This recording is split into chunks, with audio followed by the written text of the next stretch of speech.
Siéntese ahí.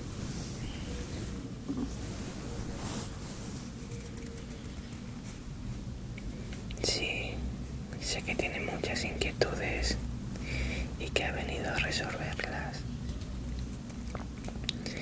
Y yo sé lo que le pasa muy bien.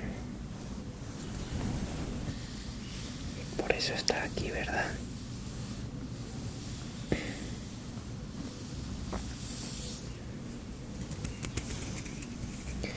Tienes un gran poder muy antiguo dentro de ti que aún no sabes controlar. Pero para eso estás aquí, ¿no? Para aprender a controlarlo y averiguar qué poder es.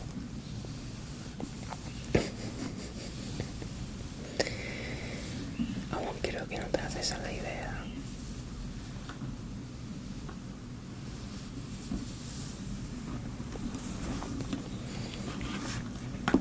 Son poderes ancestrales muy antiguos, de épocas antiguas,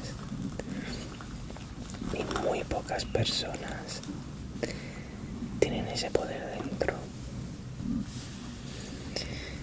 Pero por un módico precio.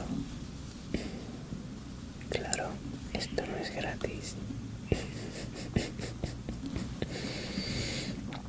Yo te ayudaré a conocer bien tu poder y a controlarlo.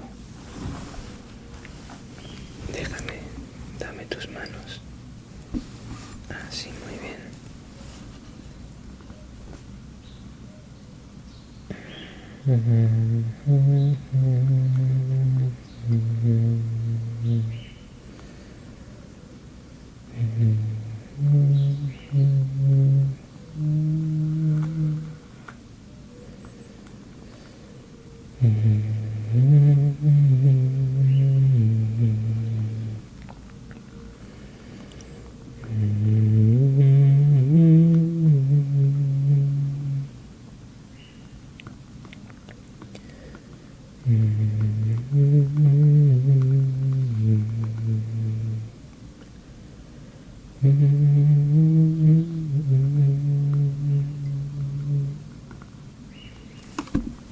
Muy bien.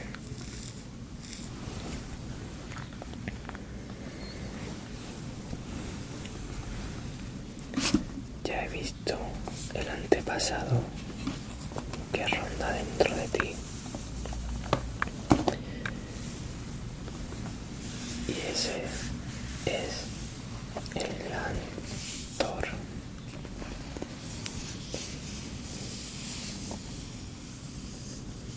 Aquí están todos los conocimientos y todas las hazañas de Thor. Y sabiendo esto, podrás llegar a controlarlo e incluso manejarlo a tu antojo. Es un gran poder y no será nada fácil.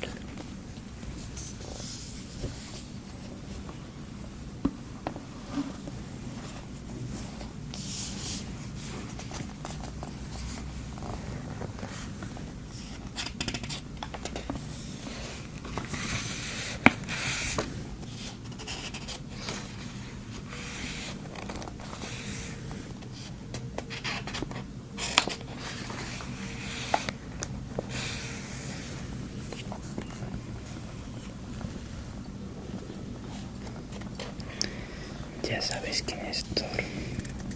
Es el dios guerrero primogénito de Odín. Odín es el padre de todos y es el hijo de la diosa Jord, que tienen su morada en Asgard. Ya te hablaré de Asgard en otro momento. Vive junto a su prometida Sif, que es la única de apaciguar su temperamento explosivo e incontrolable. Pero no te preocupes, a ti te ayudaré yo a controlar este gran poder.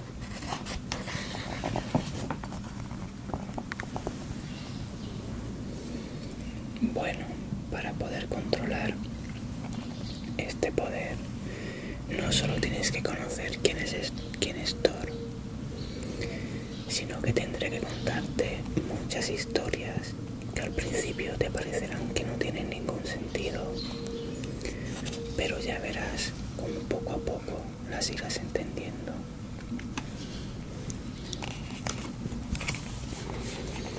Empecemos por el principio.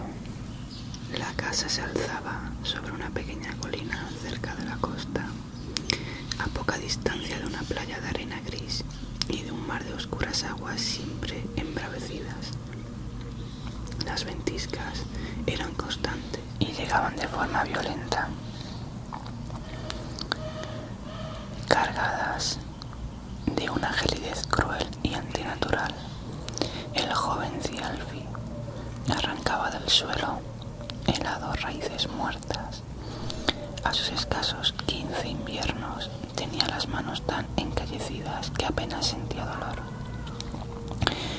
De tanto en cuanto se detenía a descansar y miraba alrededor, a una hondada y unas laderas yermas, y más allá a unas montañas lejanas que eran lo único que lo distraía de la tierra congelada a la que entregaba sus días.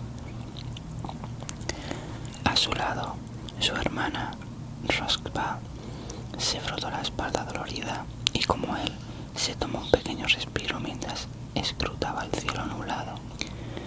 Recogía su melena rubia en una trenza que le llegaba hasta la cintura. Era un año más joven que su hermano, de cuerpo menudo pero fuerte y con rasgos finos y muy marcados. Ambos se parecían mucho en cuerpo y en talante, aunque Thialfi reconocía que ella era más despierta y a veces también más valiente. Él maldecía su muerte, pero lamentaba todavía más la de su hermana. Nunca tendría la oportunidad de casarse y formar una familia. Los ojos de ambos se encontraron y compartieron una sonrisa cansada. Sus padres reposaban sentados a la orilla, mirando más allá del horizonte, sumidos en aquel silencio que los había invadido hacía tiempo.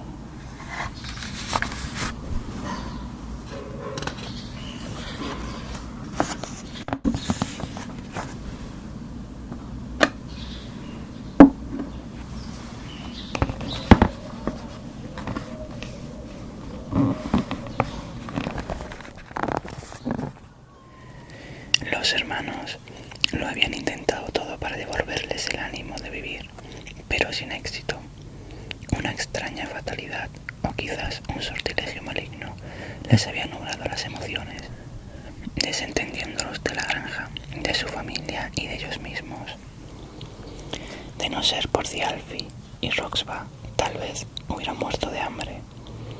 Las cosas no habían sido siempre así. Sus padres, Egil y Asgerd, habían sido gente risueña e incansable, que había sabido ver grandes posibilidades donde otros solo veían penurias.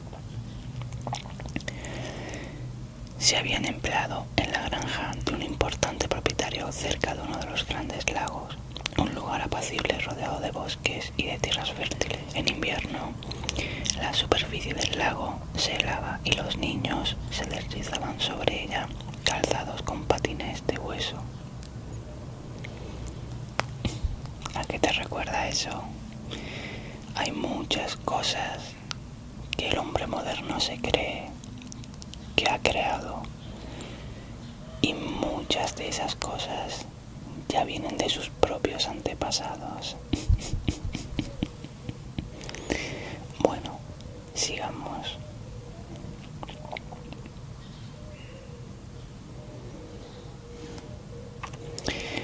El mayor cogía de la mano a su hermana y ambos patinaban hasta reventar de felicidad y cansancio.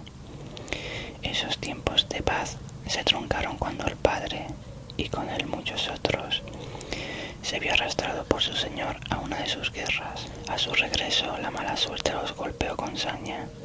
Las lluvias torrenciales habían provocado el desbordamiento del lago y anegado las tierras ribereñas. Los habitantes de la zona acudieron a solicitar la ayuda del señor, pero eran tantos que resultaba imposible acomodarlos a todos en el reino. Fue entonces cuando les habló de unas tierras de cultivo lejanas. Tendrían que hacer grandes sacrificios en ellas, pero a cambio serían los dueños de su destino. No fueron pocos quienes, como Egil, creyeron sus palabras, o tal vez quisieron creerlas, pues no les quedaba otro remedio, y finalmente partieron en pos del sueño. Tan pronto como llegaron a la tierra prometida, supieron que su señor no les había contado la verdad. No cabía paisaje más diferente al que estaban acostumbrados. Allí no había bosques inmensos y verdes, ni prados de frescas flores, ni terrenos ricos para el pasto y la siembra, sino que era una región de vastas llanuras que miraban a un mar bravío, castigada por lluvias y fríos vendavales. Ya veis que los engaños tampoco son cosa de ahora. Apenas había vegetación y con el deshielo se formaban pantanos plagados de insectos. Sin embargo, regresar estaba más allá de sus posibilidades.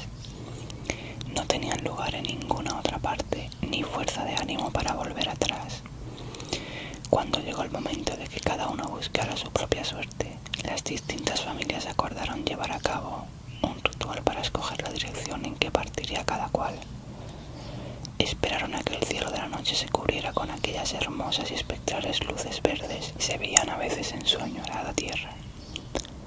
Algunos decían que podían ser los caminos que conducían a los muertos al reino de los dioses, otros que era el brillo de sus armaduras, pero todas coincidían en que suponían un buen augurio. Sacrificaron un ganso y regaron el suelo con su sangre. Luego los cabezas de familia tomaron una pluma del ave cada uno y lo arrojaron al aire. Dibujaron hipnóticos arabescos hasta posarse en el suelo. Unos y otros se despidieron, deseándose buena fortuna, y partieron hacia donde cada pluma indicaba, en un acto de aceptación de su destino. Thialfi recordaba bien el día en que su padre decidió detenerse cerca del mar, más por agotamiento que por la idoneidad del lugar. Decidieron levantar la granja en una colina, a salvo de la marea, con un pequeño granero, un establo y un corralillo para los animales. Dispusieron cercas para los huertos y un pequeño muelle en la orilla donde amarrar una barca de pesca. Después de tanto trabajo, se sintieron satisfechos por primera vez desde que arribaban a aquella tierra inhóspita. Tal vez conseguirían prosperar allí. Entonces comenzaron los hechos que destruyeron en ellos toda esperanza. Todo empezó una tarde, después de una dura mañana de pesca. Los hermanos estaban sentados en la orilla, reparando una caña. Thialfi hablaba con Roxba de banalidades con la única intención de alejar los malos pensamientos, pero se daba cuenta de que ella estaba distraída. Llegado cierto momento, vio que tenía la vista fija en el mar. Thialfi alzó la mirada y contempló cómo la línea del horizonte quedaba oculta tras un espeso muro de niebla, cuyos brazos ya alcanzaban algunos puntos de la costa. Al otro lado del mar estaban los márgenes del mundo. Les había contado su padre. Allí acababa la tierra conocida y más allá no había nada. Bueno, ya estoy cansado y hasta aquí la sabiduría de hoy. Regresa en otro momento y te seguiré contando más.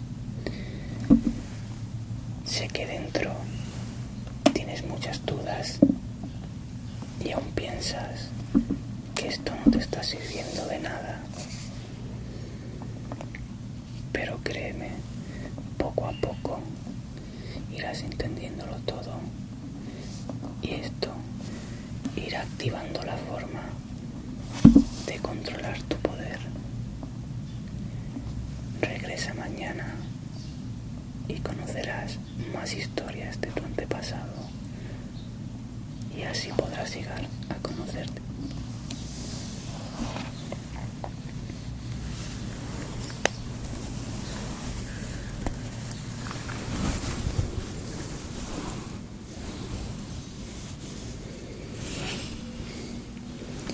Extiende tus manos